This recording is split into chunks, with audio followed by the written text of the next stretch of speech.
Hello મિત્રો, good morning, જય શ્રી કૃષ્ણ. કેમ છો? તો આજે આપણા મેકઅપ આર્ટિસ્ટની સિઝન સ્ટાર્ટ થઈ ગઈ છે. હું ઘરેથી નીકળી ગઈ છું અને પહેલા પહોંચી ફ્લાવર લેવા માટે.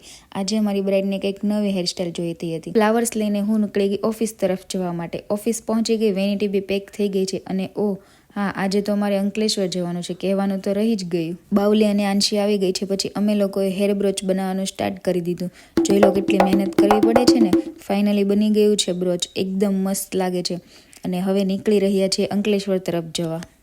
કોમલે અમને ચોકલેટ ખવડાવી અને પછી અમે રસ્તામાં એન્જોય કરતા કરતા પહોંચી ગયા. પહેલા અમને મસ્ત જમાડવામાં આવ્યા અને પછી અમે બ્રાઇડના ઘરે પહોંચી ગયા. આ છે સ્વાતિ દીદી, જે થોડાક બીમાર છે. અમે લોકોએ મેકઅપ રેડી કરી દીધો છે. ફાઇનલી બ્રાઇડ આવી ગઈ છે અને બધાનો મેકઅપ સ્ટાર્ટ કરી દીધો. કોમલ અને આંશી હેર કરી રહ્યા. ચાલો હવે બ્રાઇડના હેરમાં બ્રોચ નાખીએ, જે આપણે બનાવેલું છે. લાગે છે ને એકદમ મસ્ત. પછી મેં અને કોમલે વેનિટી પેક કરી દીધી અને નીકળી ગયા હોટેલ તરફ જવા, જ્યાં રેશમા દીદીનું બેબી શોવર છે. અમે થોડી વાર નીચે બેઠા. આ છે લોકેશન હોટલનું. કપલ એન્ટ્રીની તૈયારી થઈ રહી છે. આ લોકો ડિસાઈડ કરી રહ્યા છે કે ફૂલ કઈ બાજુથી ઉડાડશું. ફાઇનલ એન્ટ્રી કરી લીધી છે લડ્ડુ ગોપાલ સાથે. પછી આવ્યું ડ્રિંક. અમે લોકોએ એન્જોય કર્યું. સ્ટેજ પર ફોટોગ્રાફી ચાલી રહી છે. પછી અમે સાંજનું જમવાનું લીધું અને જમીને પછી અમે આવી ગયા નીચે અને બાય કીધું.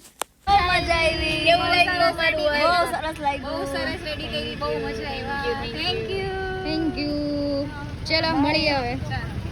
અને હવે અમે નીકળી ગયા સુરત તરફ જવા માટે. તો મળીએ હવે કાલના મિની બ્લોગમાં. બાય.